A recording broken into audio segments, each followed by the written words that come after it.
Hey, welcome back to the About the Labor podcast here at VikingsTerritory.com. I am BJ Reidell, back here with my guy, Drew Mahowald, and today we're doing a little matchup preview action. Vikings at Redskins on the road, so we'll talk a lot about what the Redskins will do and how the Vikings will try to counter what they're trying to do against us. Obviously, we got some Friday Frenzy action, everyone's favorite segment. We'll do some contenders and pretenders. And we'll start the show off here with some injury stuff and some matchup history. Make sure you guys are all prepared. So before we jump into that, let's get a quick note from our sponsor out of the way, and then we'll get into it. Shamrock's Irish Nook, located at 995 West 7th Street in downtown St. Paul. They make an absolutely fantastic burger. My personal favorite is the Paul Molitor. They offer excellent drink specials and are very pregame friendly with a shuttle service for Vikings and Wild games, as well as some concerts. Head on down to Shamrock's Irish Nook. Once again, that's 995 West 7th Street for a unique and fun burger experience. All right, so let's start off here with the injury report and a little bit of matchup history. Starting off with that injury report, I know that Everson Griffin has been kind of scaring fans this week, being out earlier on. Obviously, Teddy Bridgewater is back. I don't think we need to talk too much about him. Jeremiah Searles is on there as well. Why don't you give me the lowdown for what the Vikings are looking like this week? Yeah, we're looking at the report as of Thursday. The three players of main concern, Mike Remmers suffered a concussion against Cleveland, has not practiced this week. Everson Griffin has not practiced this week with the foot injury. I think he suffered on the last play of the game against the Browns. And then Jeremiah Searles is out, or has been out all week.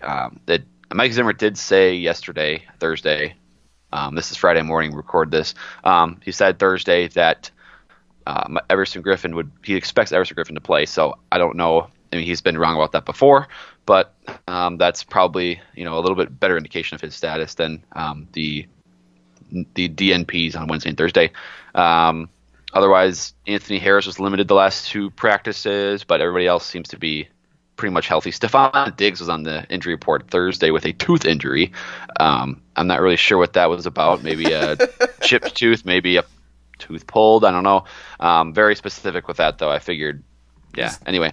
He's kind of a pretty boy, though, so I can totally see it not being that big of a deal at all, Yeah, just go and get a replaced tooth, after a chip or something, and he's got to sit out practice. Yeah, maybe he's just going to show up with a grill. But the thing is, he was limited though. He was limited, so it's not like he was gone from practice because of that. He was at practice. He was just limited because of the tooth. So you think it was one of those the cartoon? You remember the old cartoons where they'd wrap the towel and he was walking around with a toothache, like the Little Rascals? I don't know. Okay, well, that's Stephon Diggs on the injury. That's what I'm going to imagine, at least. On the flip side for Washington, they've got a lot of guys out and a lot of important players as well. Trent Williams, obviously everyone knows all about him and his stature in the NFL. One of the best left tackles, in my opinion, if not the best. He did not practice on Wednesday or Thursday. I believe he's going to be out on Sunday. I don't know 100%, but it seems like TJ Clemmings is going to be their starting left tackle. You've also got Zach Brown, important linebacker on their defense. He did not practice on Thursday with an ankle injury, so that should be important. But other guys that are on the injury report here that might play a role. Their interior defensive line there. They got a couple guys. Arthur Jones. Yeah. Matt, how do you say that last name? I never figured that out. Ioannidis, I believe. I'm not 100%. Okay, Ioannidis. You got Jamison Crowder also limited, the slot receiver that very similar to the Stephon Diggs type of player, very technical. And you see there's all types of other names on here too, like Vernon Davis, the veteran tight end. He's a full participant, but he was limited earlier this week. I mean, you got Morgan Moses limited this week. Jordan Reed, it seems like he's always injured, honestly. He was limited this week. Brandon Scherf. Yeah, the former first-round pick out of Iowa. He's been very solid for them at guard. He was limited this week. So somehow it seems like, once again, the Vikings will enter this matchup as the healthier team. It seems like that's been happening for at least a month now. So the Vikings are sort of lucking out in that way, I guess. If you consider that luck, the NFL has just kind of become an injury-ridden league this year, it seems like. But so that's what we're looking at from Minnesota. That was I saw a discussion on that from that I can't remember that guy, that Pro Football Doc on Twitter. He mentioned about how the NFL is actually not, the numbers of injuries are not up. It's just that you're seeing more significant players or big time names go down, and that's kind of skewing our perception of really how bad the injuries are. It's just that all these big time names are going down, and I think that's probably accurate because you're going to get, obviously, more attention is going to be drawn to guys like Aaron Rodgers, J.J. Watt, Odell Beckham Jr., etc. when they go down. So yeah, I mean, it's just it has gotten very weird though. I mean, it seems like a star player goes down every week. We saw Richard Sherman go down on Thursday Night Football. That sucks, obviously. But in terms of matchup history now, so this is going to be a rather short segment, but there's a couple of like weird oddities that I wanted to point out and like bring your guys' attention to. So first of all, the Vikings have played the Redskins 7 out of the last 8 years. And I'm sure a lot of you guys are probably thinking, do we play these guys every year? Because it seems like we definitely do. And honestly, for the most part, it feels like to me like the Vikings tend to come out with the short end of the stick. Last year, obviously, the game ends with the Preston Brown interception with Sam Bradford trying to drive that 2-minute drill. A very disappointing matchup. A couple of years back, RG3's rookie year, you see the walk-off touchdown a la Michael Vick-esque type thing. The Redskins have been an annoying team for the Vikings, at least since about 2010, which is kind of when I got most invested in this team. 2010, that was the year when that was Leslie Frazier's first game as a head coach. Yeah. And I remember that because the Vikings were up by 3, I believe, late in the game. And Brett Favre, I think, scrambled for like a 10-yard run on 3rd and 9 to seal the game. And it was pretty cool to watch. I mean, the Vikings were out of the playoffs, I think, by then, or pretty much out of the playoffs. But that was kind of fun to watch Brett Favre still use his legs at 41 years old. But anyway. So as a whole now, the Vikings and Redskins, they have split their overall matchup history during the regular season 10-10. So I don't know if you care about that. The Vikings have an opportunity to take a overall lead against the Redskins.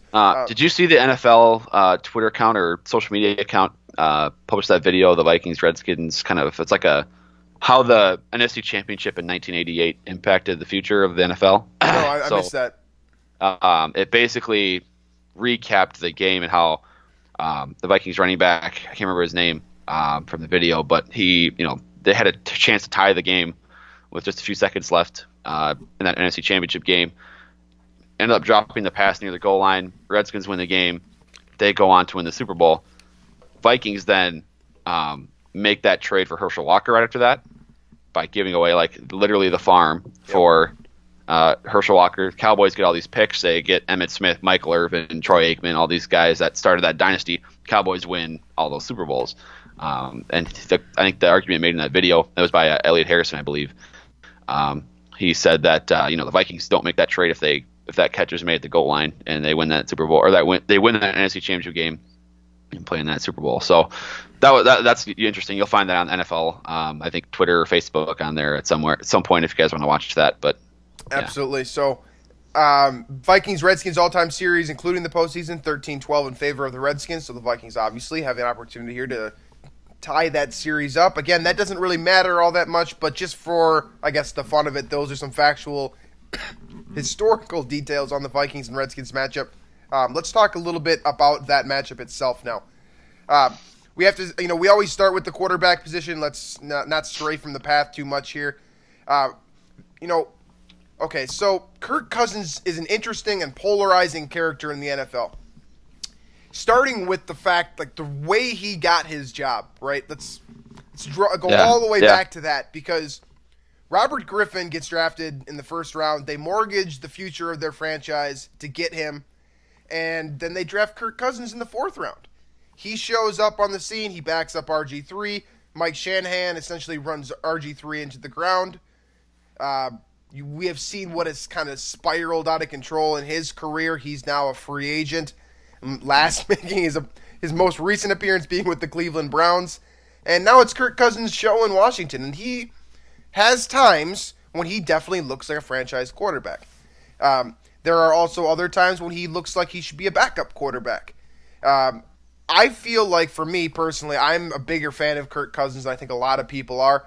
I think that he can make all the throws. I think that he has the intensity, the passion, the intelligence to play the position. It's just, it hasn't been consistent for him, and that's been a real problem for the Redskins.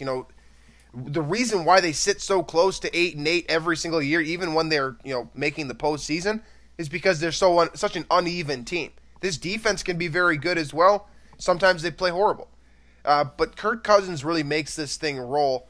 And if he's not on, this Redskins team tends to fall apart for the most part.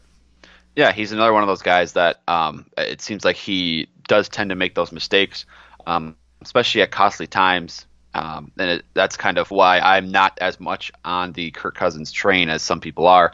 But he's having, statistically a pretty good season this year.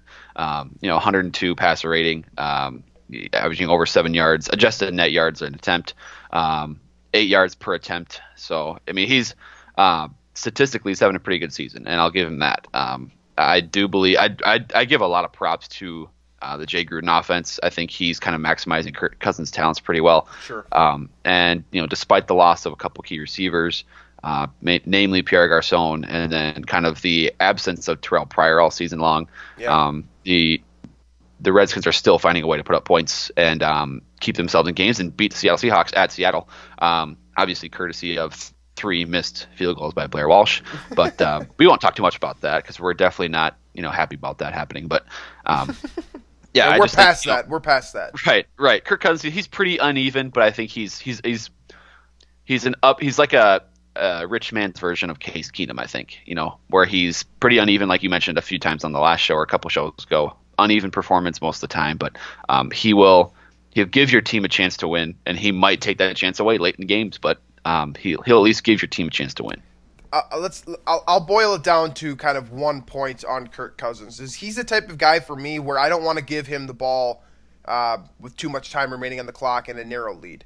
Just because I'm not saying that he isn't the guy to throw the interception and lose the game for his team. He's a slinger. He's a slinger. Yeah, he's a gunslinger. He can definitely he can throw into tight windows, and he can definitely make that play at the end of the game to ruin the weekend for Vikings fans. So I would be wary of Kirk Cousins. I don't think that, he's a difference maker for this team because he's their quarterback, but I don't think that he's, an elite quarterback by any means, but I do think that he's good enough to get the job done in a tight situation. We've seen him do this in the past, and so I think there's reason to be afraid of what he can do, but there's also, from an objective standpoint, just looking at what he has done in the past, he has also screwed the pooch a couple times too. So we could see. It depends. It's kind of like what we expect from Case Keenum. Honestly, this comparison might be good because sometimes you see great Kirk Cousins and that guy's scary, airing it out for 350 plus. This is a guy that definitely has 5,000 yard potential,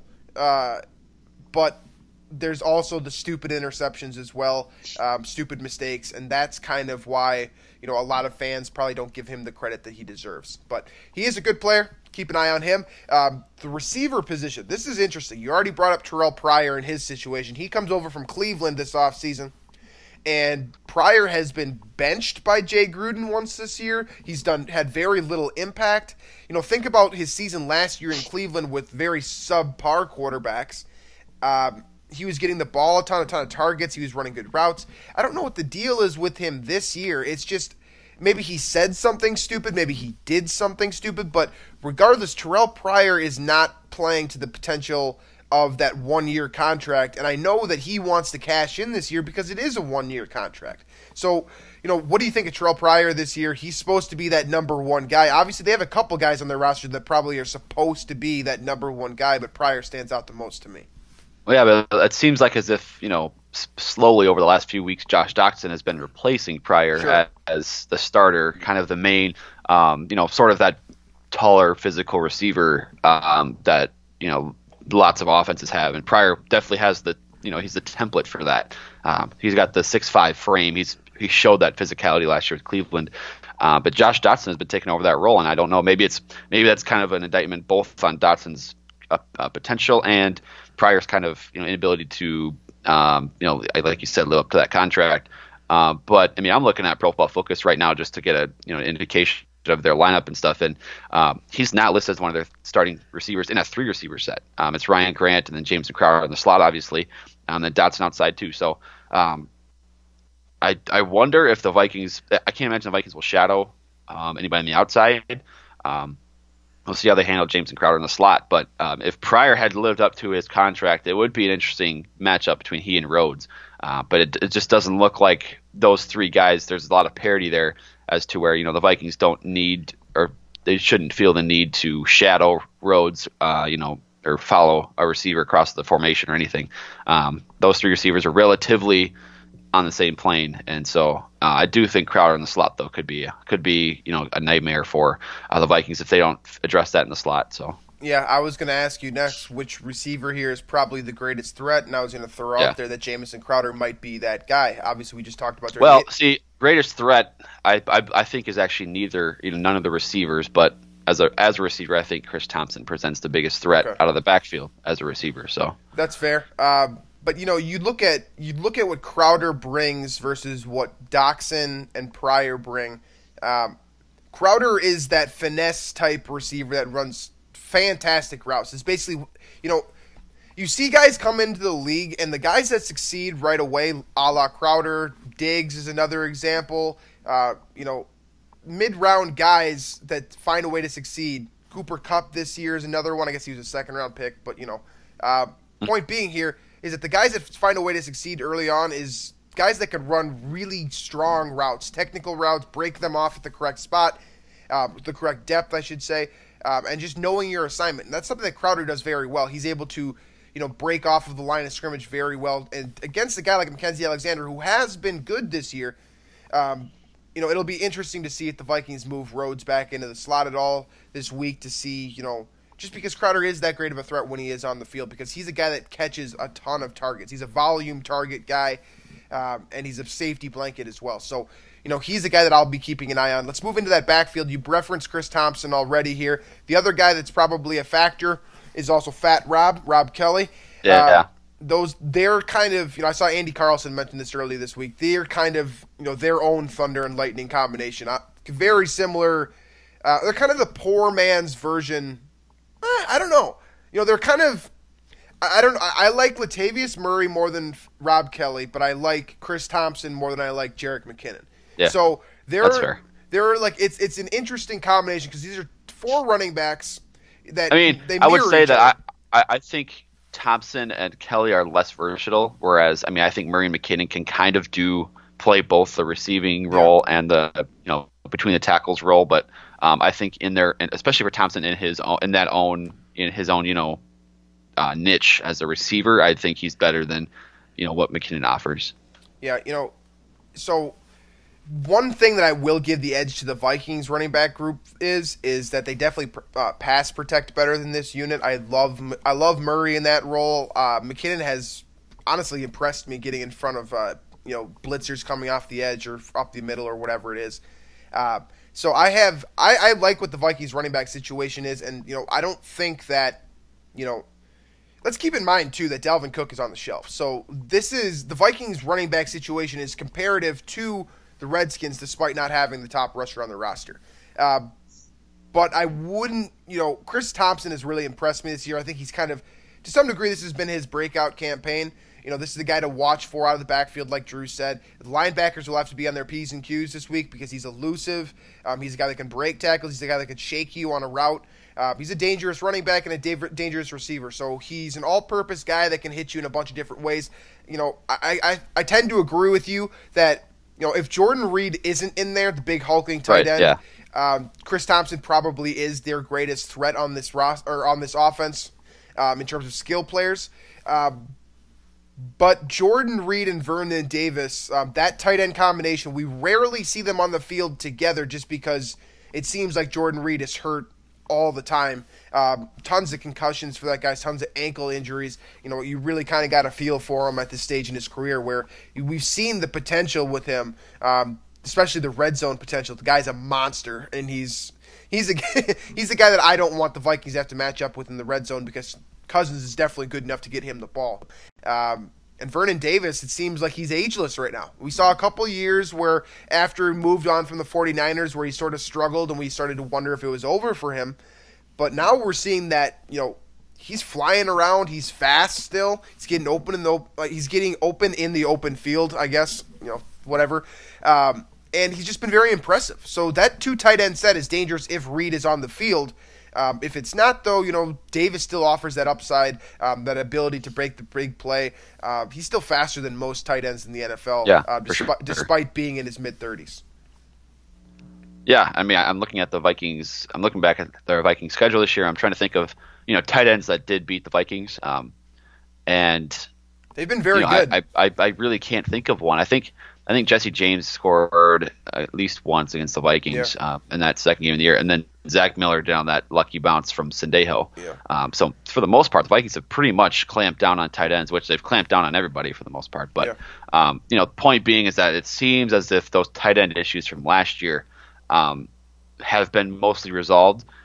So it's, as far as that goes, it's not like there's too much of reason for concern here. But again, if Reed is healthy, he's one of the most dynamic receiving weapons at that position in the NFL. And certainly, looking back at who the Vikings have played against, when he's healthy, he is the most explosive tight end that the Vikings have faced this season.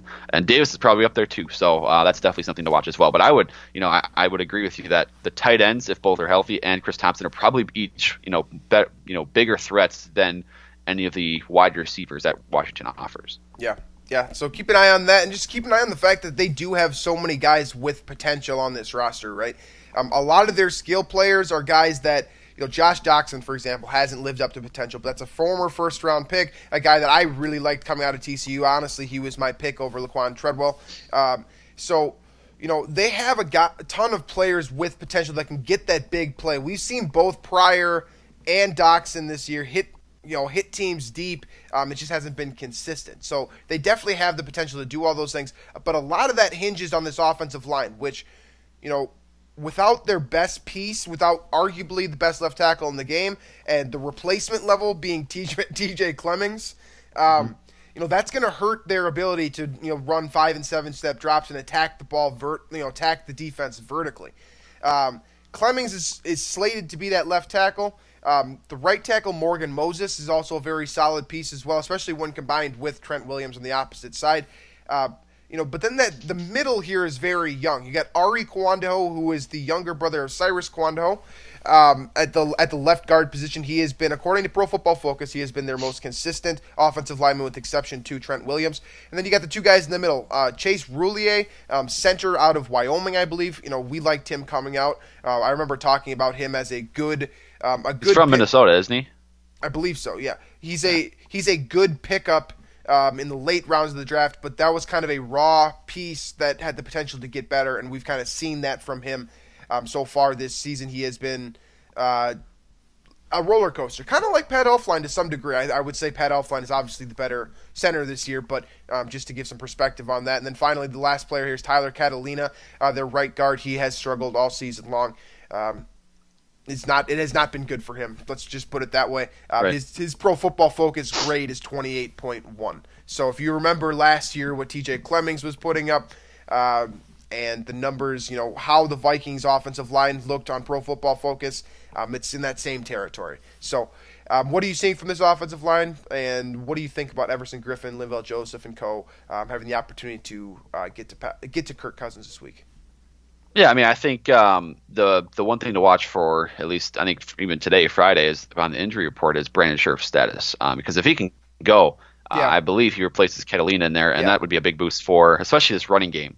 He's a mauler on the ground, and could in that way, that could in some ways neutralize Linval Joseph's impact, which could have a big effect, a ripple effect on the Vikings defense. So that'd be something to watch. But then outside of that, I really like Everson Griffin's matchup, obviously with TJ Clemmings, if that ends up standing, which I believe at this point it looks like it will, and it looks like Clemmings will be out there. So that would be fun to watch, because I think we've always kind of had this vision in our heads of what practice is like. Everson Griffin and TJ Clemmings, because we never really got to saw it, because at training camp it was Matt Khalil out there last season, and then he went down, and we always kind of wanted to see a Griffin versus Clemmings matchup, and we get to now. And let's hope it lives up to the hype, because that probably means good things for the Vikings. Yeah, this is a situation, after watching TJ Clemmings, I can confidently say that Everson Griffin definitely has the advantage this week. It could be it has the makings of like a 3-sack performance, like one of those huge games. Yeah. On paper it looks that way, at least. We have to make sure we acknowledge that it's not a sure thing that this is the matchup. Griffin is obviously hasn't practiced this week, although Zimmer did expect him to play. But then, Trent Williams could practice Friday and be ready to go. We don't know that for sure. And then I can't pronounce this guy's name, but Ty, is it Shicky? And Shecky? I don't know. I'll never be able to pronounce that name. But he's also been limited this week, and he could also fill in for TJ Clemmings as well. But it does appear that Clemmings is a favorite, I guess, to start. But yeah, it'd be fun to watch for sure. I'll put this out there just before we switch to the offensive line, the defensive line. Brandon Scherf did play tackle in college, this is something interesting maybe to keep an eye on if you care about the Redskins moving forward. That's a guy that could, if Trent Williams' injury lasts longer than it should, I guess, you could flip Morgan Moses to the left side, put Scherf in at that right guard or that right tackle spot, and then roll with someone else at right guard. That's just something they could potentially do. I don't necessarily expect that to happen mid-game, but just with the thinking about how terrible TJ Clemmings was for the Vikings, I can totally see Gruden try to shake things up at half. And that might be some options. Yeah, they have some options because they have drafted well in terms of offensive linemen. I think that Scherf and Williams are very, very solid pieces. They've actually, paved the way for a lot of what Kirk Cousins has been able to do. So they do have talent there, but I'm with you. I really want to see that TJ Clemmings Everson Griffin matchup. That would be a lot of fun. Moving on to the defense here. So this is Greg Minuski's defense here, 3-4 unit. Guys on their front three there, not all that impressive in my opinion. Terrell McClain, Ziggy Hood, and Stacy McGee are the three guys that we'll probably see the most of in their base. In their nickel, things change up a little bit here. They bring out either Junior Gillette down, who is has been fantastic in spurts of his career. Ryan Kerrigan, the linebacker, as well, has been very dangerous. Probably one of the most criminally underrated players in the NFL, I should say. Ryan Kerrigan. Remember this name. Yeah. I don't know what it is about him that people don't seem to remember, I guess. But this guy I believe he's fourth in the NFL in sacks since he came into the league. He's very, very dangerous. He stays healthy. He's consistent. He's, when you're running a 3-4 look, there's so many more things you can do with a creative pass rusher. And Kerrigan is definitely that type of player. So, you look at him and then you also look at Zach Brown, the linebacker, when he is on, if he's healthy, if he's able to play, he has been one of their more dangerous pieces as well. So the defensive line here, the three-man front, doesn't scare me all that much. Ziggy Hood has been on and off, I suppose.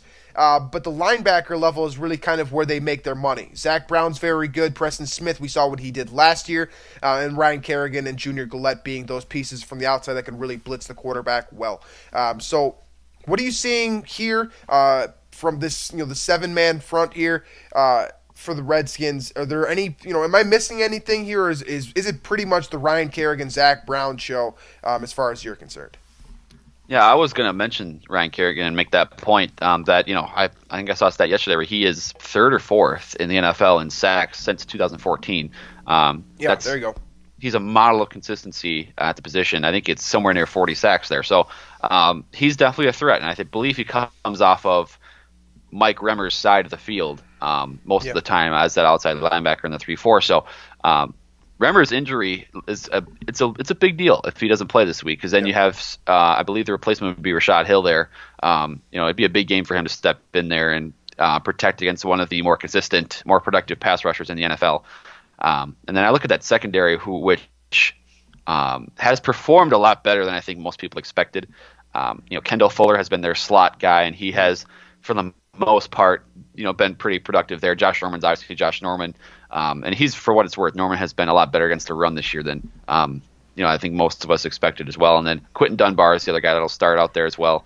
And you'll see some Rashad Breeland out there as well. He's not has not been as reliable as those other three guys. But point being is that I think this is one of the tougher secondaries, this wide receiver group, and this that Case Keenum has had to deal with. So I would like that Adam Thielen versus Kendall Fuller matchup in the slot is going to be something fun to watch, I think, because Thielen has had the advantage for the most part all season. And I think he does have the size advantage once again, but it's going to be a little bit different than this week because Fuller's game is I mean, probably at its peak at this point in his career. Absolutely. Kendall Fuller has definitely been, their most consistent cornerback, but I think it's pretty obvious here who their guy in their secondary is. They go out and get Josh Norman from after he's released by Carolina. They bring him in here. He has been the thing that I love about Josh Norman is that he kind of instills a mentality with just his presence, right? He's such like an angry dude, and it's so much fun to watch him play. It's so much fun to like listen to the kind of things. He's a weird guy too. Josh Norman, every time I've heard him interviewed or, whatever it is, he's a kind of a weird dude. And he's the perfect cornerback, in my opinion, because he's kind of a diva. He takes his job very seriously. He's dangerous. I love the idea of him and Diggs because there's a lot of swag there. And there's, you could see some sparks fly between those two because you would expect, like you said. Well, we should mention how Diggs performed last year in Washington. Yeah. I think he had 13 catches for $164. Yeah. And I don't think he has scored a touchdown, but he lit it up. And I was happy that I put him in my starting lineup in a PPR league because I had a lot of points from that. Yeah. I think that it's interesting. I was talking on this Redskins podcast earlier this week. I was talking about how they gravitated very quickly towards Stephon Diggs, but I think that Adam Thielen is probably the more threatening receiver against this defense, just because Kendall Fuller has been very good this year, but he's also been very inconsistent throughout his career. This is another size situation where you'd expect Adam Thielen to win with physicality off the line, and I think this is an opportunity for Fuller to kind of test what he's got. You'll know what the Redskins have in Kendall Fuller after this week, I think, because this is going to be maybe the toughest test he'll see all year in Adam Thielen, and I think that's a matchup that the Vikings certainly can win. It'll be important for Case Keenum to be accurate, though, as Fuller is able to close those windows very fast. He's also a dangerous guy, if the ball is thrown into his general vicinity. So keep an eye on that wide receiver DB matchup here for the Vikings Redskins this week, because I think that'll be probably the difference in this game is if the Vikings receivers are able to get open against this solid crop of cornerbacks. This is one of the better cornerback groups I think we've seen this year from top to bottom. They've got probably 4 guys on their roster that can definitely compete at the NFL level. Let's put it this way. They have 4 cornerbacks on their roster that are better than all of the Green Bay Packers cornerbacks. I think that's probably true. Yeah. So anytime you can get a dig in at the Packers, right? Oh, absolutely. Yeah. Especially when they're down, just keep kicking them, Absolutely. Step on the neck. Finally on the back end of their defense, they got a couple of guys that I think both of them are polarizing players for different reasons, and I expect a lot of people to know both of these players, despite neither of them being very good anymore. D'Angelo Hall, I'm sure everyone remembers him as a cornerback, Swagger University. He has the D'Angelo fall against Chad Johnson way back when. There's been talk with Randy Moss throughout the years. He had the 4 interception game, which is one of the most prolific cornerback performances of all time. He's now playing safety for the Redskins. He has been very solid this year, but really with him, it's a ball skills, instincts thing. So the athleticism has gotten away there to some degree, but Case Keenum is probably a good matchup for him since he doesn't throw a very, quote, tight ball. Doesn't have the strongest arm in the world, which gives Hall, maybe that extra second to get over and make a big play. And the other one is DJ Swearinger, and he's polarizing for a different reason. He's kind of been known as a dirty player throughout his career. We've seen a couple of different hits that have rendered players injured or, out of it a little bit, whatever it is.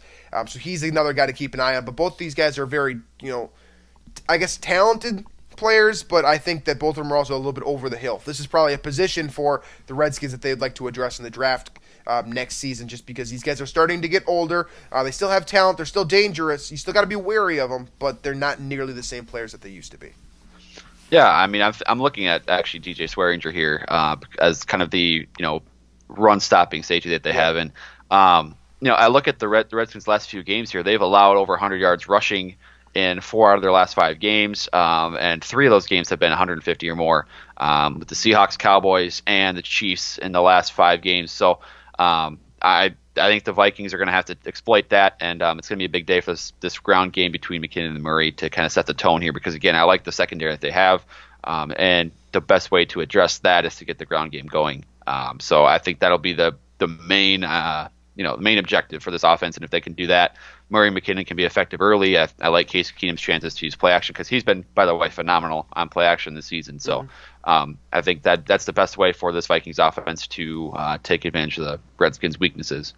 Yeah, the Redskins, they don't really do running well, period. They've also been very ineffective as rushers on offense as well. So that's, I guess, I said that this matchup with the wide receivers and the cornerbacks would probably be the difference maker. I think the difference maker is going to be in the trenches this week. That's probably more accurate, I think. It's because the Vikings have been very solid running the football. Obviously, when you're attacking at 3-4, you're probably more likely to be, to some degree, you sacrifice run defense in a 3-4 look because you have more athletic pass rushers that are coming after the quarterback. So it makes sense, logically speaking. It's like, in a 3-4, you're kind of giving up power in the trenches to stop the speed, right? You have more speed out there, so you can, if teams try to run east-west on you, you're absolutely more capable of stopping that than a 4-3. So I think that's kind of what you sacrifice in the 3-4 setup. So you might, as we sort of break this down here, just in our heads, I think this is probably a game that Murray will be a bigger factor because you're running in between the tackles, and you're running through that A and the A and the B gaps are probably the major issues for the Redskins this year because we know they can rush the pass rusher off the edge. We know that they can tackle to the outside. They got those athletic linebackers that can run east-west, as Drew likes to say. I think the Vikings are going to be running the ball up the gut here, and it's going to come down to run blocking, which the Vikings have been good at this year, but they have had lapses as well. So we'll see how that works out. It sounds like they're going to get Nick Easton back. So, I don't know if that's a good thing. I actually like Danny Isidore in there, but there is that. So let's move on here from the matchup breakdown into let's start with a Friday Frenzy action. And what was I going to – we're going to do contenders and pretenders this week. So love that. So kind of how you get into this group that's going to be looked at here is basically it's going to be the top team in each division, and then also if they have a second team, like basically wild card contenders as well. So we'll look at about 6 to 8 teams per conference here. We'll start with the NFC because we like the NFC more because we're Vikings fans. So going out to the NFC East here. We've got Dallas, Washington, and Philadelphia. All three of those teams look like they have contender to some degree. Let's start with Dallas because they're probably the most polarizing. Contender or pretender? With Dallas, I'm gonna say pretender right now because they're losing Ezekiel Elliott, and I believe this is finally the end of that circus, and I believe that suspension will take hold. And that's going to take 6? So he's going to be available for the last 1 or 2 games, I think. At that point, that running game has been very much a staple of that offense, and I don't believe it in Alfred Morris or Darren McFadden or whoever else is in there to replace him completely. So I'm going to say pretender for Dallas. Yeah, I'm also going to say pretender for a lot of the same reasons you just did. If Zeke is out, this team is no longer a powerhouse, especially running the ball. Darren McFadden is cool, but you want Zeke in there for sure. Let's go to the Redskins next here. Are they a contender or pretender? Obviously, to some degree, this matchup kind of determines if they're a contender or a pretender. Right. They have a couple of nice wins this year for what it's worth. They beat Seattle at Seattle, and they also won at the Los Angeles Rams. Mm-hmm. So those are a couple nice wins, but their next 2 games are the Vikings and the Saints, and they will not be favored in either of those, I assume. So that would bring them to 4-6, and from there it'd be a tough climb. So I'm going to say pretender for Washington. I'm also going to go with pretender. I think this is a spoiler team for me, Washington. They're good enough to beat great teams, but they're not consistent enough right now. I think they're probably a couple picks away. So I'm going to say pretender. And then that leaves Philadelphia. I think we can both agree that they're a contender. Okay, so on to the end. We'll go to the NFC North next, starting with our Minnesota Vikings. Contender or pretender, don't choose the wrong answer. I will reluctantly and with some doubt say contender, just because I need to see – I keep saying this every show that this next stretch of 5 games is the most. I mean, it's going to tell us how good the Vikings really are. Right. It's one thing to beat, really injury-ridden or weak teams that they have the past 4 weeks. But it's another thing to go out there and beat contenders, and that they have a chance to do that the next few weeks here. Yeah. I'm going to say contender as well.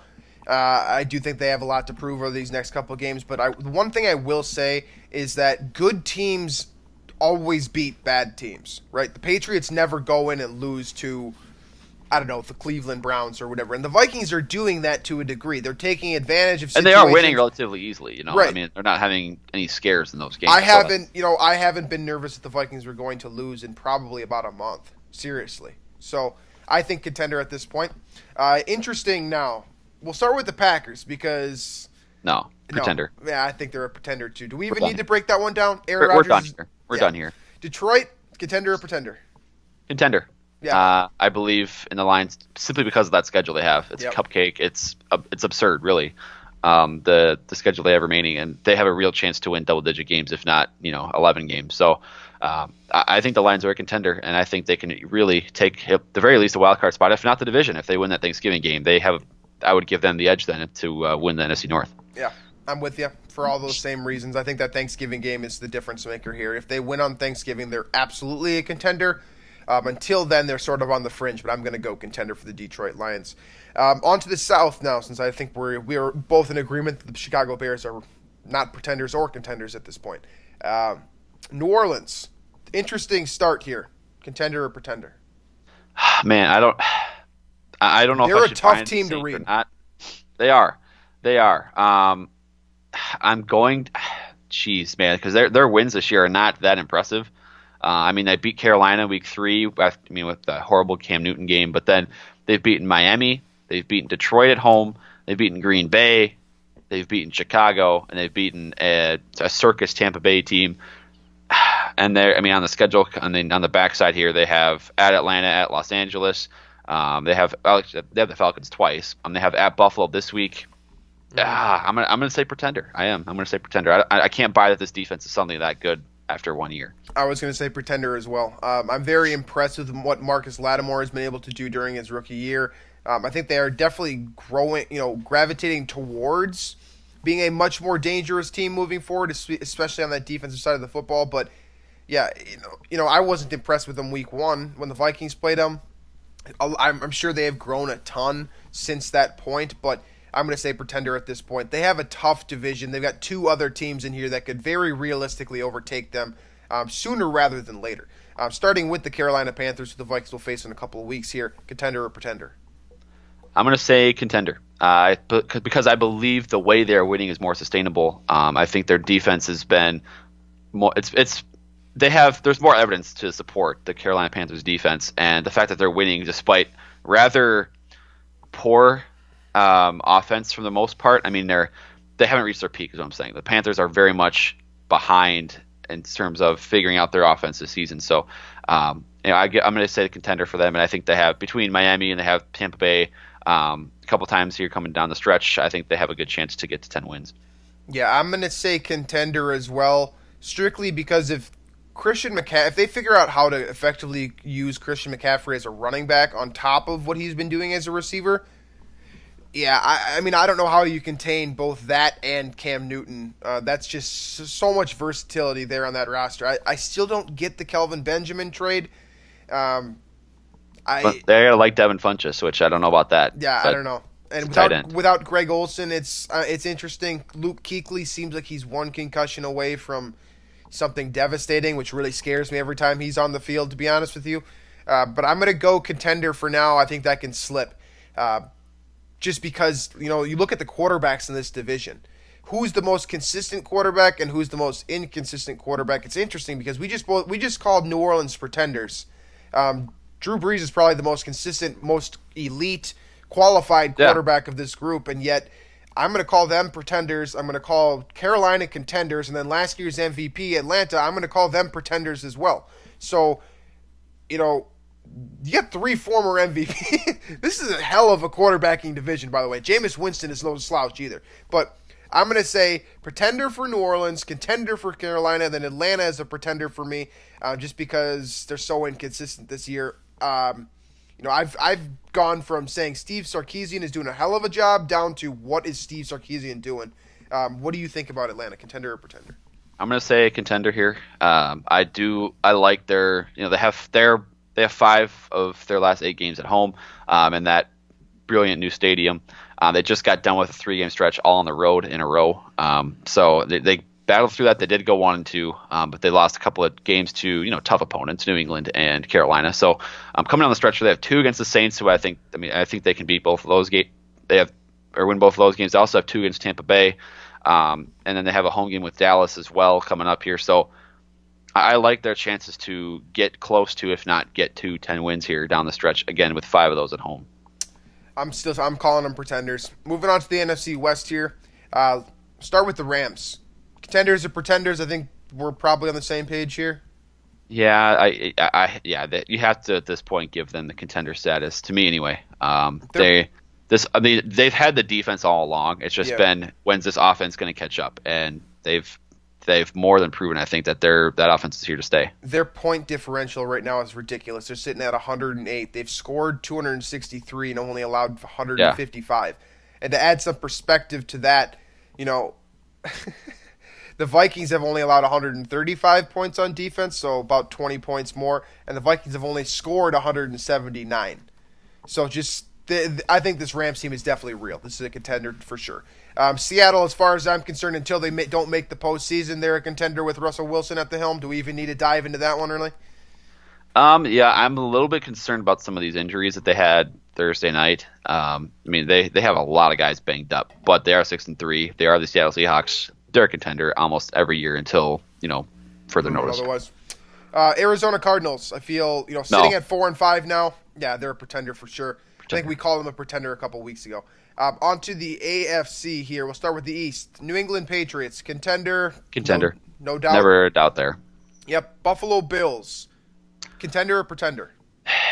This division for me is filled with pretenders. Between Buffalo, Miami, and New York, I think all 3 of those I agree teams, with you on Miami and New York. I'm going to reluctantly agree with you on Buffalo. I can't tell with Buffalo. I don't know. They each week it seems like it's flopping for me between, oh wow, that's a good win, and then oh nope, never mind. I don't know. I'll stay on the fence for that one, I guess. I think New England's probably safe there. Oh yeah. On to the North here in the AFC: Pittsburgh, Baltimore, Cincinnati, and Cleveland. Only one. Cleveland's basically already been eliminated. Bengals with 3 wins through 8 games, basically eliminated. Baltimore, we saw them. Definitely a pretender. Pittsburgh, that's the one here. At 6-2, we've seen some good things from them. We've seen some bad things from them. Contender or pretender? Yeah, they're a contender. Their division's easy. That offense is starting to click a little bit. That defense is starting to click a little bit. They're a contender. I don't expect them to go very deep into the playoffs, but they're going to be in the playoffs. They're definitely a contender in my eyes. Still my Super Bowl pick in the AFC. I think that there's so much parity in this league. We talk about it basically every Friday. Pittsburgh is definitely a contender with all those weapons, and Juju Smith-Schuster getting even better. Roethlisberger starting to look more like himself. Definitely a contender. AFC South now. The AFC South is just such... I'm giving Jacksonville contender status. Yeah, I'm giving Jacksonville contender status as well, but Tennessee, I'm going to go pretender despite really liking them. I now think that they're probably a year away after what I have seen. And then Houston, you lost Deshaun Watson, Clowney. Yeah, they're all. The rest of the division is pretenders except for Indianapolis. There's like 3 contenders in the AFC and there's like 10 in the NFC, which is it is what it is. And then on to the West here. Kansas City, Oakland, Los Angeles Chargers, and then the Denver Broncos. All 4 of those teams probably deserve some sort of evaluation. I think Denver is a pretender at this point. Yeah. Based off of what they've done the last couple of weeks here. They also have not won on the road yet this year, which you got to win those sometimes.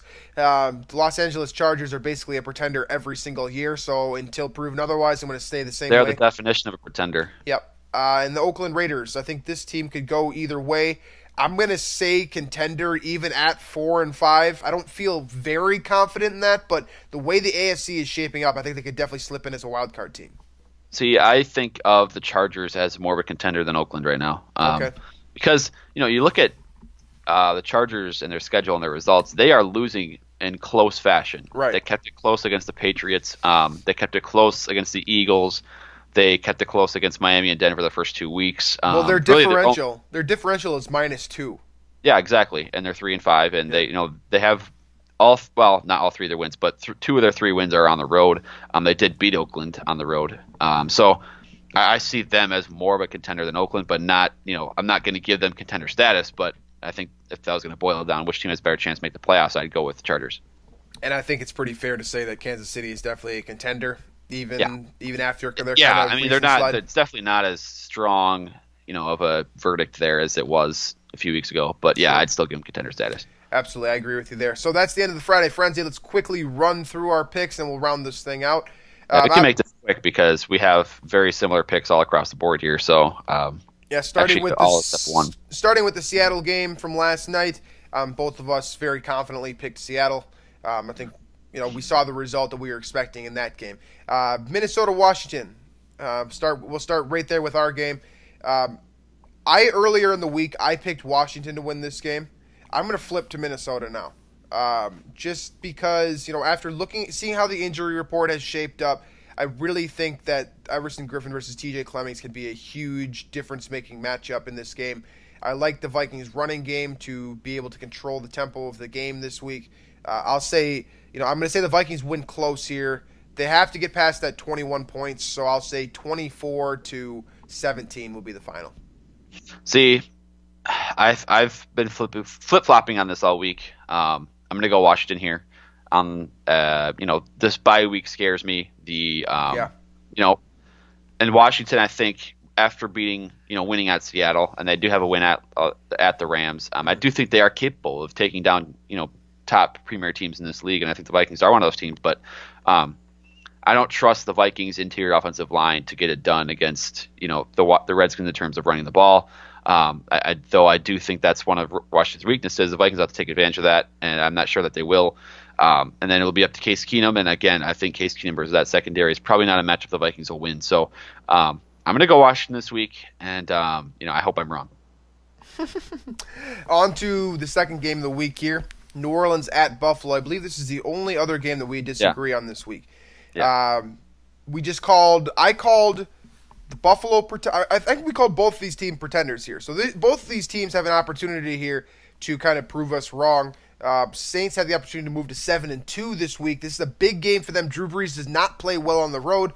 I don't care. I'm picking New Orleans. Who you got? Yeah, I'm going with the Bills just because the Drew Brees on the road thing. If he plays a semi-decent team on the road, he usually falters. Bills are kind of in that semi-decent category. I'll take the Bills.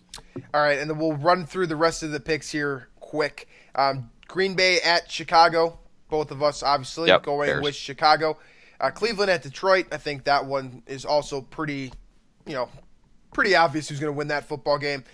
If Detroit loses to Cleveland, they will definitely lose their contender status in my mind. Yeah. Let's put it that way. Sure. Cincinnati at Tennessee. Both of us are going Tennessee. Pittsburgh at Indianapolis. No Andrew Luck for the rest of the year. I mean, can it get much worse for Indianapolis right now? The Vikings should trade for Andrew Luck. What? Who said that? Who said that? Pittsburgh for both of us. New York Jets at Tampa Bay Buccaneers. We both went with the Jets. I think this one is. It's probably. I was a little bit hesitant here, but if the Bucks had Jameis Winston and they had Mike Evans actually suspended still too. So I would have picked the Bucks if both were healthy or able to play, but no. No. Los Angeles Chargers at the contender Jacksonville Jaguars. Both of us are going with Jacksonville. Houston without Deshaun Watson going into Los Angeles to play the Rams. Both of us are going with the Rams. Dallas at Atlanta. This one could be a little bit more polarizing than we made it out to be. But without Zeke Elliott, I think that it's pretty obvious that both of us are going with Atlanta here. The New York Giants not been the team that we thought they were going to be. I'm going to change mine right now in this game. I'm picking the Niners to get their first W. Okay. I'm doing it right now. All right, so I'll stick with the New York Giants despite being the team that they are this year. Drew will go with San Francisco. And rounding out the week here, we got the Sunday Night Football matchup, which on paper sounded really good at the beginning of the year, but New England at Denver, Both of us are going with New England, and then we'll round it out the week with a horrible matchup of Miami at Carolina. That game could go one of two ways. Either if Cam Newton shows up, that's going to be a blowout. If he doesn't show up, that could be a really they'll probably win like 13-9 or something if Cam Newton doesn't show up. Yeah, that's just a gross game. So that rounds out our picks for the week, and also it rounds out the show. So thanks for listening, as always. You can remember the giveaway. Why don't you run through that real quick? Simple 2 steps to get in and to win a Vikings Territory t-shirt. Obviously, there's all kinds of stuff there. There's Randy Moss shirts, there's Teddy Bridgewater shirts. There's all kinds of stuff on the Vikings Territory Amazon collection. The 2 steps to enter, give us a review on iTunes or Stitcher. That's pretty self-explanatory. And then the second step would be to send us a tweet at VikingsATLPod on Twitter, using all 280 characters, however you want to do that. We're celebrating the expansion of the Twitter characters limit. So those are your 2 steps to get in, and the best tweet, somebody that obviously tweets us and gives us a review, will win a free shirt. So those are the regulations there. I believe the plan now is to announce a winner on the Wednesday show next week. So you do have a few days to plan out and figure out what you're going to do for your craft on the tweet, and then we'll pick a winner. Absolutely. Perfect. All right, so VikingsTerritory.com, iTunes, Stitcher, Google Play, iHeartRadio. Make sure to check out Shamrock's Irish Pub. Maybe go down there this Sunday. Who knows? Might be a good idea. All right, guys, so that's the show. Thanks for listening. We will be back with the rapid reaction on Monday. Catch you guys later.